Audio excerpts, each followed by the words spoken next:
porque assim vos será amplamente concedida a entrada no reino eterno de nosso Senhor e Salvador Jesus Cristo.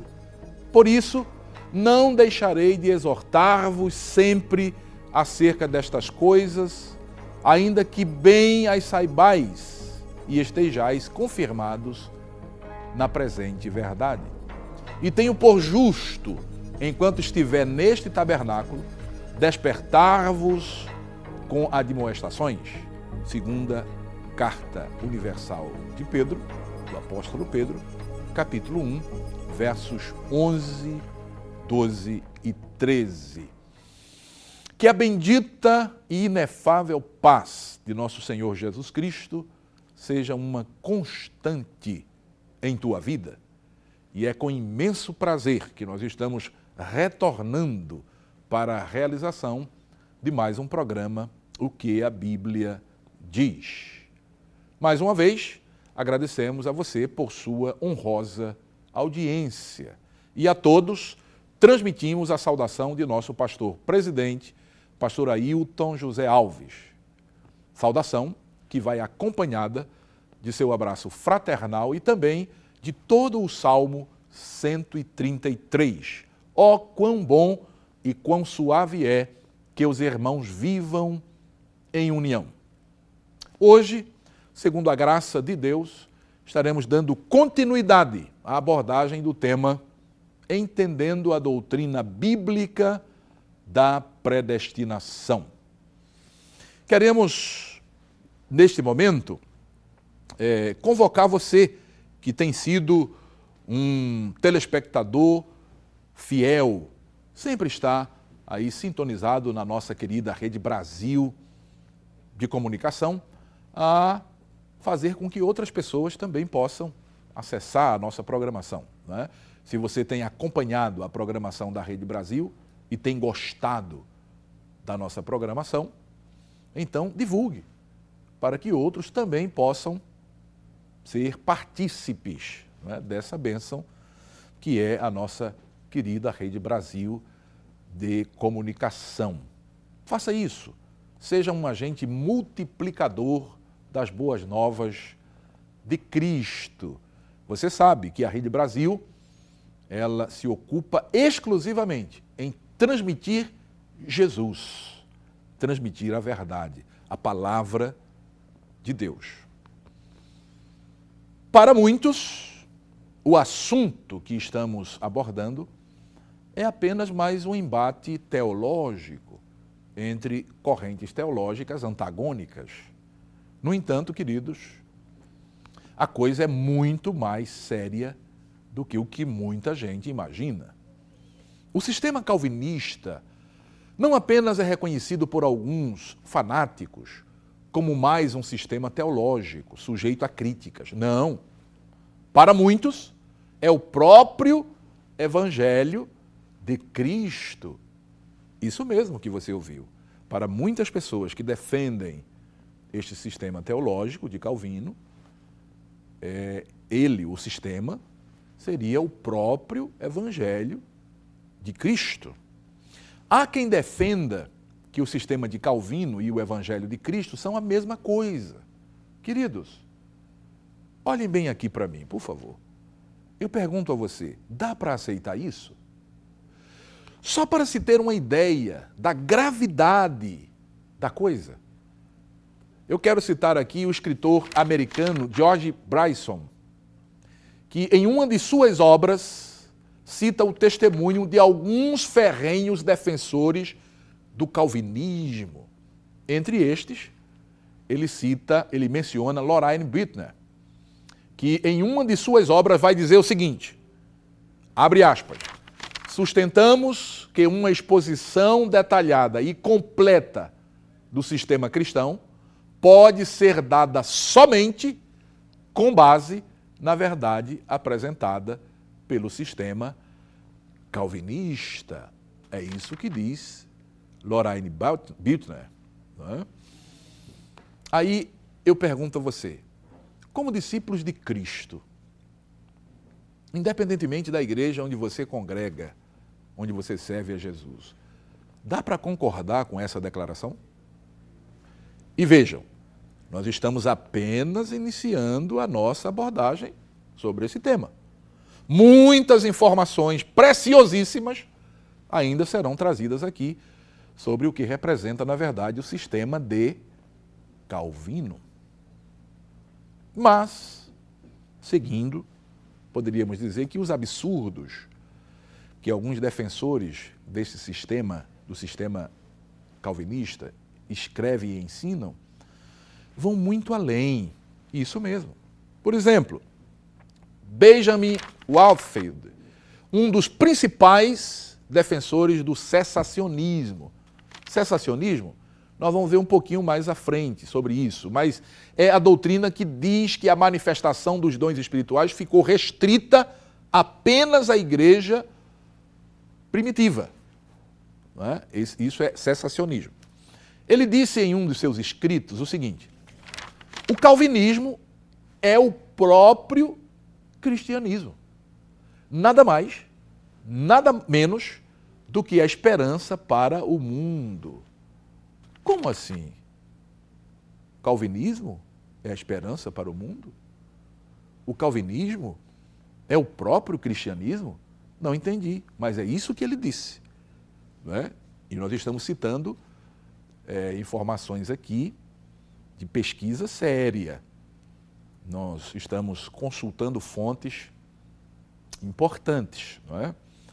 Nós temos adquirido algumas obras, tanto das pessoas, dos teólogos implicados, não é, nessa querela, ou seja, Calvino. Já tínhamos e estamos adquirindo mais obras de Calvino, de Armínio e de muitos outros que escreveram defendendo Calvino e Armínio, não é? E estamos fazendo uma pesquisa muito séria. Nós não estamos trazendo aqui assunto de internet que passou, que foi visto na rede social A ou B. Não, não, não. Nós estamos fazendo aqui um trabalho sério. E tudo isso que eu estou dizendo, eu tenho documentos que comprovam isso. Né? Eu tenho obras e fontes que comprovam exatamente isso que eu estou dizendo. Quando vem um defensor do sistema calvinista e diz que o calvinismo e o cristianismo são a mesma coisa. E que o calvinismo é a esperança para o mundo. Você concorda com isso, querido? E aí? Pergunto mais uma vez, você que é cristão, pode concordar com essa afirmação de Warfield, não é? Dá para concordar com isso? E nós voltamos a dizer, isso é apenas o começo de muitas coisas que nós vamos revelar aqui no programa, o que a Bíblia diz sobre o sistema calvinista, não é? Nós estamos apenas começando. Pois bem, e não adianta, queridos, se agitar, enchendo as redes sociais de argumentos ad hominem. É isso mesmo o que tem acontecido aí, porque isso realmente não vai nos intimidar. Queridos, nós não estamos lutando contra pessoas. Eu já falei isso aqui e vou repetir outras vezes. Não. A nossa luta não é contra pessoas, não é contra você que está nos assistindo, que talvez defenda o sistema calvinista. Não, nós não estamos aqui lutando contra você, nem contra nenhuma outra pessoa. Nós estamos refutando um sistema doutrinário que apresenta em seu cerne problemas irreconciliáveis com aquilo que diz as Escrituras Sagradas. É só isso. Não é? Nós não estamos desacatando ninguém, nem muito menos faltando com respeito. Se em algum momento nós temos sido, de alguma forma, contundentes, não é, em nossas colocações, nós estamos apenas respondendo com firmeza àquilo que os inimigos da doutrina pentecostal têm divulgado mundo afora. Veja só, é comum em debates teológicos envolvendo calvinistas e arminianos, não é? Os calvinistas se ufanarem de que o sistema teológico de Calvino é profundamente baseado nas Escrituras e, portanto, apresenta uma sólida exegese bíblica. Né? Então, seria, por assim dizer, irrefutável. É o que geralmente a gente escuta e vê nesses debates acalorados entre calvinistas e arminianos. Não é? Aqui nós não estamos promovendo nenhum debate entre calvinista e arminiano, porque nós nem somos calvinistas, nem somos arminianos. Nós somos bíblicos, não é? Nós somos não calvinistas e também não somos arminianos, não é? Agora, temos o compromisso de trazer a lume, não é, toda esse imbróglio, não é, que tem sido tecido a partir da história de Calvino e do seu sistema teológico, da história de Arminio e seu sistema teológico, isso que tem mais ou menos 500 anos. Muito bem, é importante saber que uma coisa é aquilo que se diz. Outra coisa bem diferente, muitas vezes, é aquilo que realmente é. Ou seja, não é porque alguém diz algo, qualquer que seja esse algo, ou esse alguém também, que estaria falando a verdade. É preciso checar aquilo que se diz com aquilo que é na realidade. É preciso se conferir semanticamente aquilo que se diz. Todavia, o problema com o sistema calvinista, queridos, vai além da questão semântica. Não é? Falando sobre os crentes em Bereia, Paulo diz o seguinte, ele diz que esses crentes foram mais nobres do que os que estavam em Tessalônica. Mas a pergunta é, por que o apóstolo Paulo disse isso? Que os cristãos que estavam em Bereia eram mais nobres do que os que estavam em Tessalônica. Pois bem, Paulo apresenta, queridos, pelo menos duas razões porque ele considerou aqueles crentes, ou seja, os crentes em Bereia, que residiam em Bereia, que cultuavam e que serviam a Jesus em Bereia, mais nobres dos que os de Tessalônica. A saber, primeira razão, porque eles de bom grado receberam a palavra de Deus, não é? Não um sistema teológico, mas a palavra de Deus. É isso que Paulo menciona aqui. Porque eles, de bom grado, receberam a palavra. Por isso que eram considerados mais nobres. Esta é a primeira razão. A segunda razão, porque eles eram considerados mais nobres, é porque eles não somente receberam a palavra, mas eles examinavam cada dia. Preste atenção aqui. Eles examinavam cada dia. Ou seja, havia uma prática regular do estudo da palavra, porque eles examinavam cada dia nas Escrituras se estas coisas eram assim. Muito bem, vamos fazer uma pausa e logo em seguida retomaremos com a nossa reflexão. Não saia daí.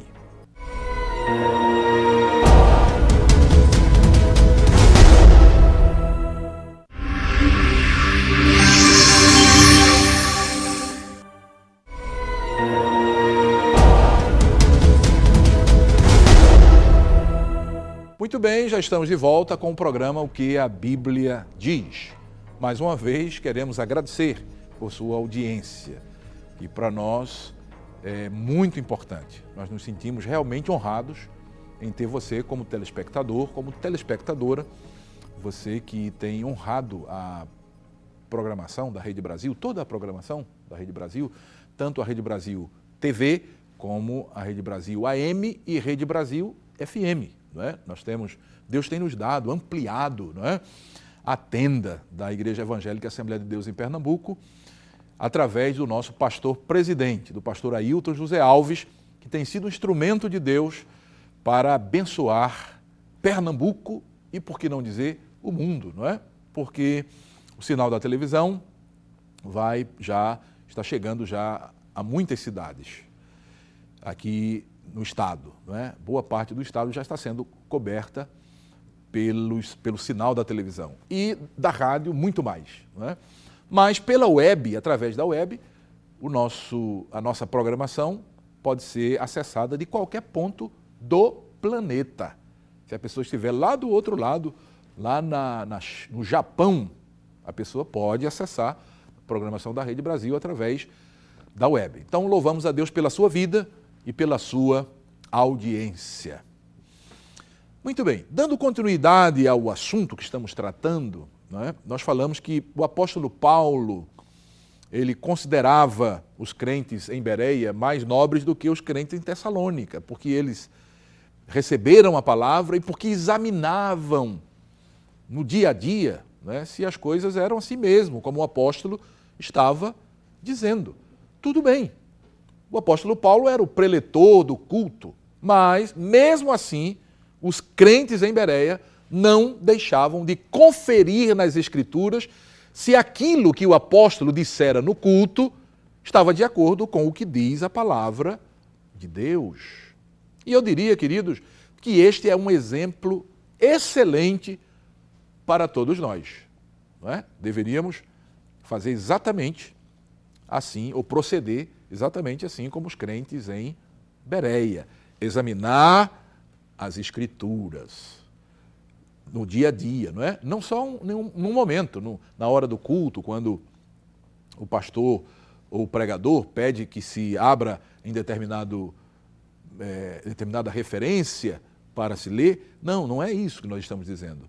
Claro, esse é um momento também especial, quando estamos acompanhando, por exemplo, a mensagem, a doutrina, o ensinamento que está sendo transmitido, mas precisamos em casa, no dia a dia, às vezes até no trabalho mesmo, na hora do intervalo, quando entre um turno e outro ali, enquanto está fazendo uma refeição, depois da refeição, antes de voltar, vai lá, pega a Bíblia e dá uma conferida na palavra de Deus. Em casa, num momento de tranquilidade, estuda a Bíblia de forma sistemática para conhecer melhor a palavra de Deus. Quer um conselho? Pare de ficar fundamentando os seus argumentos doutrinários a partir daquilo que você lê na internet, ou mesmo ouve, ou vê, assiste. Há muita gente fazendo isso, assistindo vídeos de palestras de fulano e beltrano na internet, ou escutando áudio, ou lendo determinadas postagens que se colocam lá, e muitas vezes quer fundamentar os seus argumentos doutrinários naquilo que está lá na internet. Quer saber mais? A web não é fonte segura para servir de baldrame, de base, de fundamento, de alicerce à fé cristã. Ali se posta de tudo. Somente a Bíblia, eu disse, somente a Bíblia é a autoridade final no que diz respeito aos pressupostos do ensino normativo terminante para o crente.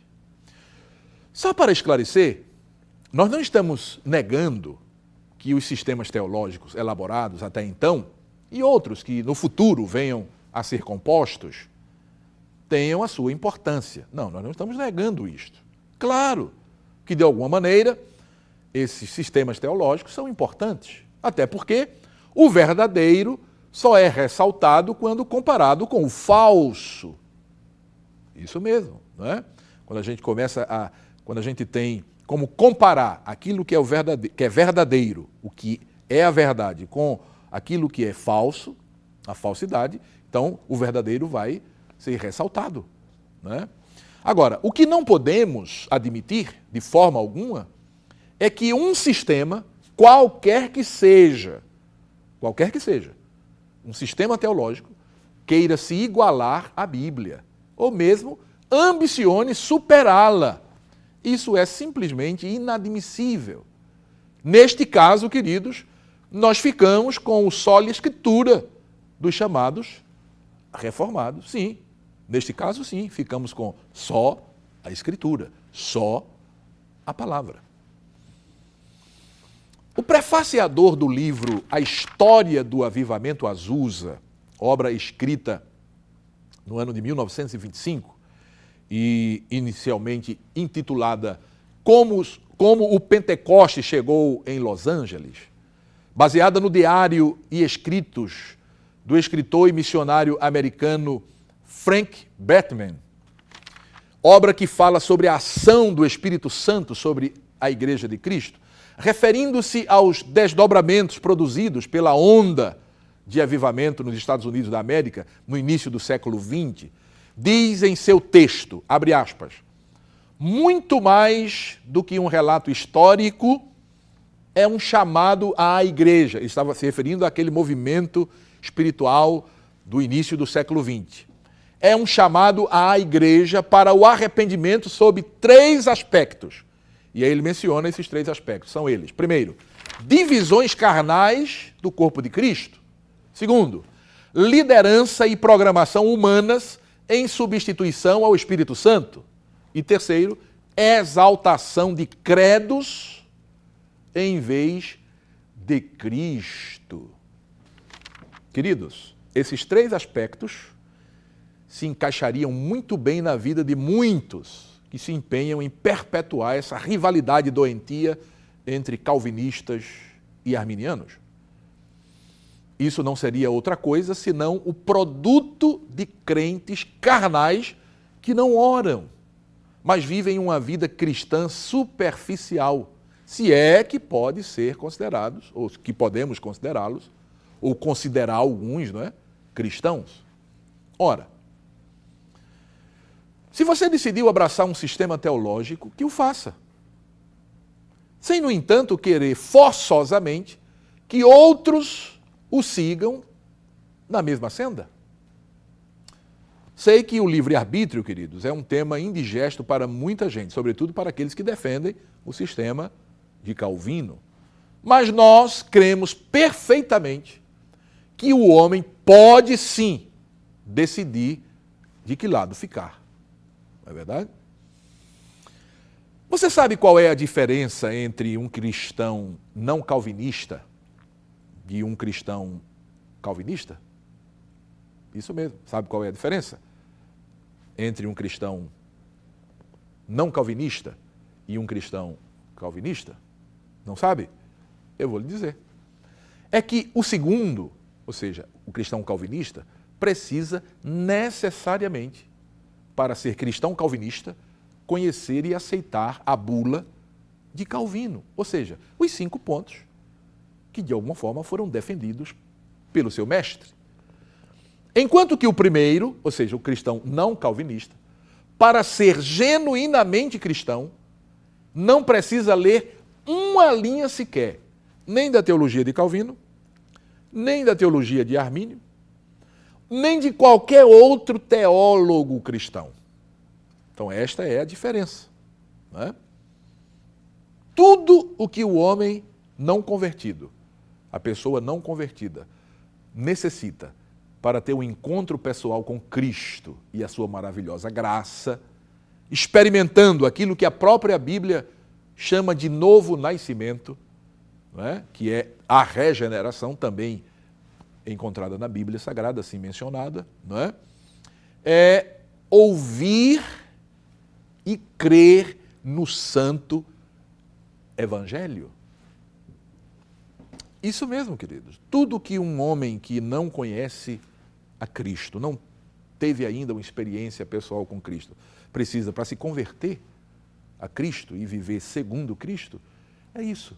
É ouvir e crer no Santo Evangelho. Sem precisar de Agostinho, sem precisar de Pelágio, sem precisar de Calvino, sem precisar de Armínio ou de qualquer outro teólogo de qualquer época. Isso a gente vê claramente, não é? Que a palavra de Deus ratifica isso que nós estamos dizendo aqui. Lá no capítulo 7 e verso 38 do Evangelho segundo escreveu São João, o próprio Jesus diz o seguinte, João 7 e 38, ele diz, quem crê em mim, como diz a Escritura, rios de água viva correrão do seu ventre. Note-se que o Senhor diz, como diz a Escritura. Jesus disse, quem crer em mim, ou seja, quem crer nele, em Cristo, como diz a sua palavra, a Bíblia Sagrada, Não como diz Calvino, como diz Armínio, como diz Pelágio, como diz Agostinho ou qualquer outro teólogo. Não. Nós queremos ainda acrescentar que nós não estamos aqui, queridos, contra Calvino a favor de Armínio. Não. Se você estava entendendo assim, é bom que não compreenda dessa forma, porque esse não é o nosso objetivo. Nós estamos aqui para defender Armínio e ficar contra Calvino. Não, absolutamente. Não é? Nós estamos simplesmente defendendo a fé que uma vez foi entregue aos santos. Estamos defendendo aquilo que a Bíblia diz. Não é? Agora, se a forma como nós lemos a Bíblia e entendemos a Bíblia, de alguma maneira, se assemelha à forma como Armínio entendeu a Bíblia, isso é outra coisa. Mas isso não significa dizer que nós somos arminianos, de forma alguma.